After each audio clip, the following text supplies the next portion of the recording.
From the News Channel 5 Network, this is Morning Line with Nick Barris.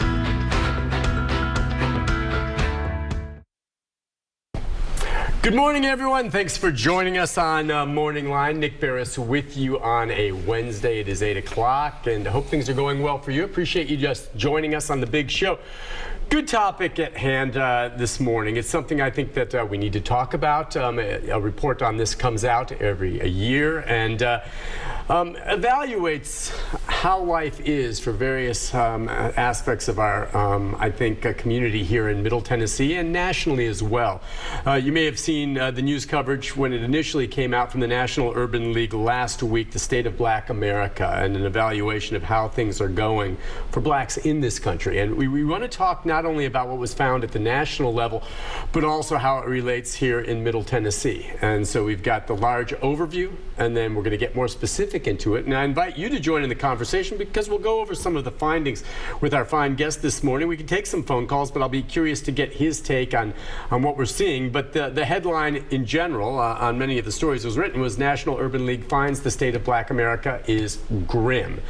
And some of the findings in here, I think, bear that out. To talk more about that this morning is the CEO of the Urban League of Middle Tennessee, Clifton Harris. Good morning to you, sir. Good morning. It's always a pleasure seeing you. Always a pleasure seeing you. Thank you for coming on. My pleasure.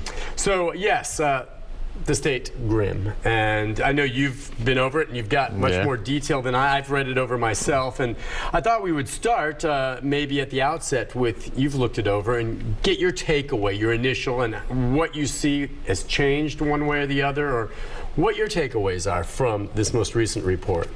Well, even though the report says, Nick, that things are grim, I'm still hopeful. Sure. Right? Yeah.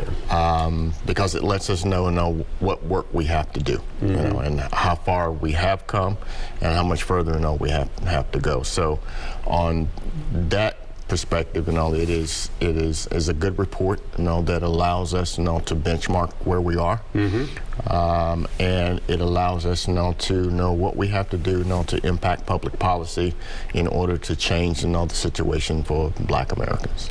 When you went into probably some of the numbers behind this, I have the overview summary of some of what was found in the report, but one of the first sentences that jumps out is maybe equity is perhaps getting better. It's still nowhere where it should be, and they're finding Black people still only get 73.9% of the American pie that white people enjoy, according to the report. When we talk about the American pie and 73.9%, what do you say, and what do the numbers bear out that's referring to?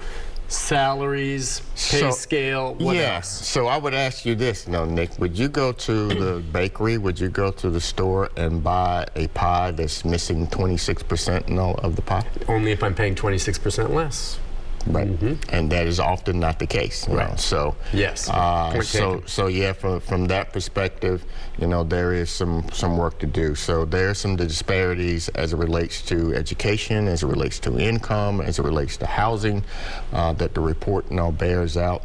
So the equity gap is still widening in some areas, but in some areas it is closing. Where do you think it's widening? Where do you think it's closing? Where have you seen improvements, and where the problem still remains? Well, we've seen some improvements in education. Okay. But we've seen the gap widening when it comes to income and when it comes to housing, as an example. Still. And at the heart of all this, systemic racism? Systemic racism, in institutions, biases on the part of people. But yet at the end of the day, it boils down to a wage issue. Because people need to earn a livable wage in order to afford the housing that they can afford, and improve their quality of life. And we're going to go over some of the other findings as well, but do you find that pretty much the National Urban League's report on a national scale is reflective of what we see here in Middle Tennessee? Is it in general pretty much the same? Yeah, pretty much, and there's no surprises, there. I don't know if there's anything different here, better or worse, that you see happening in the Middle Tennessee area with the Urban League. No, not necessarily any different, Of course, you have the nuances and all the things, that around unemployment in different parts of the country, that number fluctuates up and down. statewide right now we're enjoying a 3% unemployment rate, but you get into some of our communities and stuff, and we see unemployment rates as high as 6, 7, 8%. So it just depends on who you're talking to. Our per capita income is low in some of our zip codes as opposed to other zip codes.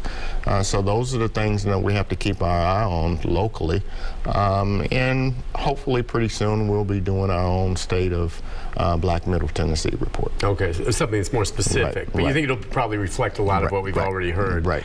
Yeah, I don't know. I was going to ask, we can jump into some of the other statistics that are in here. The ones that I took note of is the index shows not only that the median household income for blacks at $43,862. That's 37% less than that of whites, who are at $69,823. Yeah. So we're in the income area.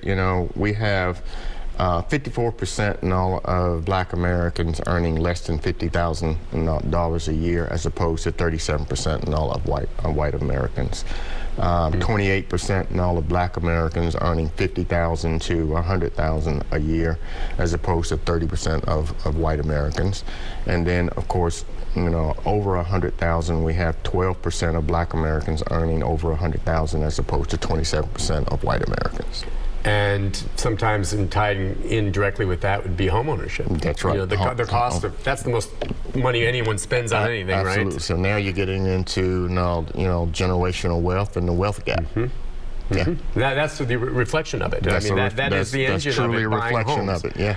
And so part of the tie-in there is that Black Americans are more likely to be denied a mortgage. Yeah, 50% of Black Americans rent, as opposed to 29% of white Americans, right? So 49% of Black Americans have mortgages,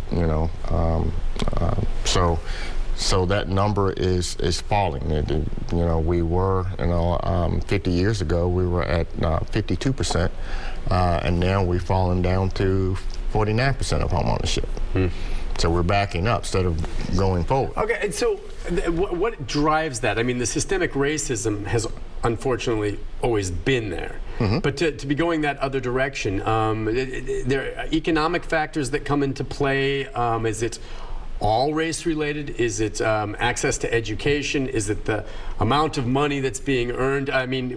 What you would say is that there are blacks and whites doing the same job, and yet the white is getting paid more than black. Right. Still. And so there's the disparity there. Right. There's a huge disparity there. But then you talk about our economic growth and prosperity, for our city, and people are getting pushed out of the city, the inner core, because housing prices have skyrocketed, and so people cannot afford, to live in the neighborhoods that they grew up in. So where do they go? They're moving further outside of the city, and now that creates a transportation problem. Right. Let's hit a few more of the points, and then we're going to get into more why some of this is happening. But, in tying in with all this, then life expectancy is down. Life expectancy is down life expectancy has actually declined. I think in general they were saying life expectancy for Americans since the pandemic has gone down, but among the African American community, life expectancy has declined slightly, it says here, a black child born today can expect to live to 74.7, 4 years less than a white baby. So it's a 4-year difference. 4-year difference. Overall. And so now you're getting into the stresses and the quality of life issues that people have to deal with on a daily basis that we don't take, we don't have to think about. And then teaching, education, black students less likely to graduate from college. It's more difficult for them to get there. It's because, there's schools there all around, but, the finding is here that the classrooms, among those that are predominantly black and white, are starkly different. Absolutely. So just in terms of resources, quality of teachers, experience, all that. In terms and all of the ability, to know exactly, what direction they want to go in college, what have you. The lack of opportunity to gain access from an interest perspective and stuff, when we talk about, like, taking exams and what have you. So there are all these different ways, to keep people, kind of out of the mainstream, if you will. Yeah. All right. Listen, that adds stress. Yeah. Right. Mm-hmm. So. We painted the grim picture now, so what we're going to do is take a break, and it is grim. And when we come back, all is not lost. Yeah, it's not all lost. We can take some calls from folks because we're going to get into the aspect of not all lost, politics of it as well, and the voting core and education aspects, all of this, and maybe what more is going to have to be done to try to reverse this trend, which unfortunately in some areas is actually reversing, which is really disturbing. So more of our conversation with our guests. We can take some phone calls as we make our way through this, but Clifton Harris and I will continue the conversation on this latest report from the Urban League on the state of Black America right after this. Stay with us.